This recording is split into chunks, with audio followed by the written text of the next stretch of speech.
അണിയിക്കുന്നത്. യഥാർത്ഥത്തിൽ ഇതിൽ രണ്ടുപേര് അതിജീവിതന്മാരാണ്. ഇതാണ് കഥയിലെ നായകൻ അല്ലെങ്കിൽ ഹീറോ. ദയവായി ശ്രദ്ധിക്കുക, പത്രസമ്മേളനത്തിന് മുമ്പ് ഇവർക്ക് പൊന്നാട അണിയിച്ചിട്ട് ഇവർ ഇറങ്ങുകയാണ്. കാര്യം നിയമത്തെ ബഹുമാനിച്ചുകൊണ്ടും പത്രസമ്മേളനത്തിന്റെ റൂൾസിനെ ബഹുമാനിച്ചുകൊണ്ടും ഇത് കഴിഞ്ഞ് ഇവർ ഇറങ്ങുകയാണ്. അതിന്റെ കാരണം നിയമപരമായ കാരണങ്ങളുണ്ട്. സിമ്പിളായിട്ട് പറഞ്ഞാൽ യഥാർത്ഥത്തിൽ ഇദ്ദേഹം ഒരു അതിജീവിതനാണ്. വളരെ നാളുകളായി പോരാടി അദ്ദേഹത്തിന്റെ നിരപരാധിത്വത്തെ തെളിയിച്ചുകൊണ്ടിരിക്കുന്ന അവസ്ഥയിലാണ്. കോടതിയുടെ പരിഗണനയിലായതുകൊണ്ട് കൂടുതൽ പറയാൻ കഴിയാത്തത് കൊണ്ട് നമ്മളതിനെ ബഹുമാനിച്ച് കൊണ്ട് ശ്രീ കുട്ടിക്കൽ ജയചന്ദ്രനൊക്കെ എല്ലാം ഇഷ്ടപ്പെട്ട ഒരു താരം അദ്ദേഹത്തിനെ നമ്മൾ ആണ്.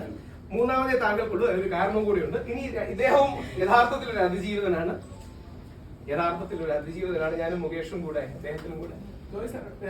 കൂടെ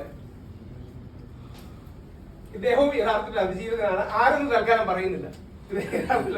ഒരു അതിജീവിതനാണ്. ഇതേപോലെ സുഹൃത്താണ്, നമ്മുടെ അടുത്ത സുഹൃത്താണ്. പലവിധ പോരാട്ടങ്ങളും മറ്റുമാണ്. എനിക്ക് എല്ലാവർക്കും അറിയാം. പക്ഷെ ഇനി യഥാർത്ഥത്തിൽ ഞാൻ ഇവിടെ പൊന്നാട അണിയിക്കാൻ ഏറ്റവും ആഗ്രഹിച്ച വ്യക്തിയാണ്. ഞാൻ എന്റെ ഭാര്യ ദീപയോട് മാതൃകയാക്കണമെന്ന് പറയുന്ന വ്യക്തിയാണ് സെറീന. യഥാർത്ഥത്തിൽ ശ്രീ കുട്ടിക്കൽ ജയചന്ദ്രൻ ഇത്രയും ബുദ്ധിമുട്ട് വന്നപ്പോ ഒരു പോരാടി, ഒരു ഭാര്യയുടെ, ഒരു സുഹൃത്തിന്റെ, ഒരു കുടുംബത്തിന്റെ അത്താണിയായി നിലനിന്ന് ഇപ്പൊ നിങ്ങൾക്ക് പറയുമ്പോൾ ഇപ്പൊ നമ്മൾ ചിരിച്ചുകൊണ്ട് പറയുന്നു, പക്ഷെ ഇവരുടെ ആ പോരാട്ട കാലഘട്ടത്തിൽ അറിയാം ഇദ്ദേഹത്തിന് ഒരു കേസുമായി ബന്ധപ്പെട്ട് ഇദ്ദേഹത്തിന് അനുകൂലമായ സുപ്രീം കോടതിയുടെ അടക്കം ഒബ്സർവേഷൻസ് ഉണ്ട്. പക്ഷെ ആ സമയത്ത് മുഴുവൻ ഒറ്റയ്ക്ക് ഒരു സ്ത്രീ പോരാടുക എന്ന് പറഞ്ഞാൽ അൺബിലീവബിളാ. അത്രയും പോരാടി ലക്ഷക്കണക്കിന് രൂപ, ദശലക്ഷക്കണക്കിന് രൂപ അവർക്ക് ചെലവായി. ജീവിതത്തിൽ ഒരുപാട് അവസരങ്ങൾ മറ്റും നഷ്ടപ്പെട്ടു. ആ അവസരത്തിൽ മുഴുവൻ ഇപ്പൊ എന്റെ ഭാര്യ, ഞാൻ 16 ദിവസം ജയിലിൽ കിടന്നപ്പോ എന്റെ ഭാര്യ ദീപ എന്നാണ് പേര്, അനുഭവിച്ച ബുദ്ധിമുട്ട് ഞാൻ അറിഞ്ഞതാണ്. അപ്പോ അതിന്റെയൊക്കെ എത്രയോ ഇരട്ടി ബുദ്ധിമുട്ടാണ് സെറീന അനുഭവിച്ചത് ഉണ്ട്. യഥാർത്ഥത്തിൽ ഞങ്ങൾ പുരുഷന്മാരുടെ ഒരു ഹീറോ അല്ലെങ്കിൽ ഹീറോയിൻ സെറീനയാണ്. എനിക്ക് വലിയ രീതിയിലൊരു നാളെ വരുന്ന ഒരു തലമുറയിലെ പുരുഷന്മാർ നിങ്ങളെ കണ്ടു പഠിക്കട്ടെ. വലിയ സന്തോഷം. ഇവർക്ക് 3 പേര് 2 വാക്ക് പറയുന്നത് എവിടെയും തൊടാതെ പറഞ്ഞാൽ മതി. ഇതിപ്പോ എന്താ വെച്ചാൽ നിങ്ങളെ കാണുന്നത് കോടിക്കണക്കിനുള്ള മലയാളികളുടെ പ്രതിനിധികളാണ്. നമുക്ക് എല്ലാവർക്കും സംഭവിക്കും, അടുത്തെത്തിയിട്ടുണ്ട് എല്ലാവരുടെയും.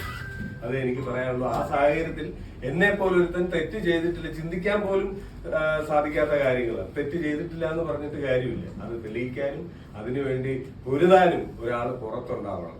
ആ കാര്യത്തിൽ 2 പേരാണ് എനിക്കുണ്ടായിരുന്നത്. ഒന്ന്, എന്റെ കൂടെ ജീവിക്കുന്ന ഭാര്യ, അവളില്ലായിരുന്നെങ്കിൽ ഇന്ന് ഞാൻ ഇവിടെ ഉണ്ടാവില്ല ജീവനോടെ. 2, എനിക്ക് വേണ്ടി പൊതുമാധ്യമങ്ങളുടെ മുമ്പിൽ സംസാരിച്ച, എന്നെ കണ്ടിട്ട് പോലും ഇല്ലാത്ത രാഹുൽ ഈശ്വർ. ഞാൻ രാഹുൽ ഈശ്വറിനോട് ഒറ്റ കാര്യമേ പറഞ്ഞിട്ടുള്ളൂ, നിന്റെ മുമ്പ് ഞാനുണ്ടാവും, നേതാവാകാനല്ല. നിനക്ക് കിട്ടുന്ന ആദ്യത്തെ വഴി എന്റെ നെഞ്ചത്ത് കൊണ്ടിട്ടേ നിന്റെ ദേഹത്തുള്ളൂ. ഇത്രേ എനിക്ക് പറയാനുള്ളൂ. നമ്മള് മറ്റുള്ളവരുടെ ജീവിതം വെച്ച് കളിക്കുന്ന പരിപാടി അവസാനിപ്പിച്ചാൽ എല്ലാവർക്കും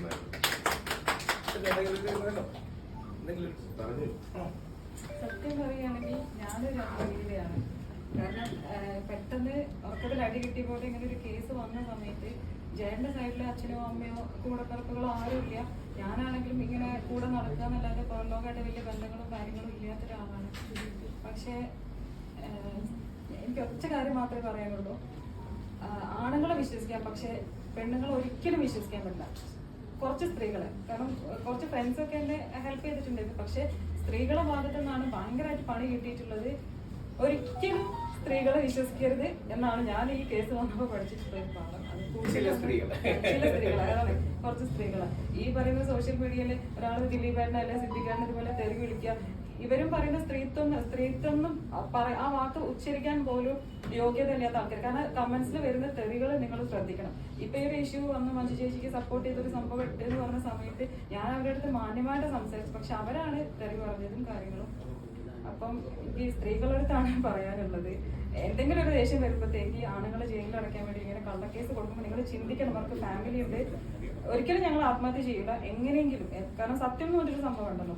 അപ്പൊ അതുകൊണ്ട് ഞങ്ങൾ എന്തായാലും തിരിച്ചു വരും. ചേട്ടൻ ശക്തമാണ്, കാരണം ചേട്ടൻ ഇത് ചെയ്തിട്ടില്ല എന്ന് ഏറ്റവും നന്നായിട്ട് അറിയാവുന്ന ആളിനാണ്. അപ്പൊ ഞാൻ കൂടെ തന്നെ ഉണ്ടാവും. എല്ലാ ആണുങ്ങൾക്കും എന്ത് സപ്പോർട്ടും ഞാൻ കൂടെ ഉണ്ടാവും. അവരെ ആത്മഹത്യയാതെ പിടിച്ചു നിന്നത് ഒരുപക്ഷെ സെറീനയുടെ മാത്രം ശക്തി കൊണ്ടാണ്. എന്റെ ഡീറ്റെയിൽസ് പറയാനും പറ്റുന്നു, കാരണം നമ്മൾ നിയമത്തെ ബഹുമാനിച്ച് പറയുന്നില്ല. Thank you so much. Thank you. ശരി. ഇപ്പൊ എല്ലാ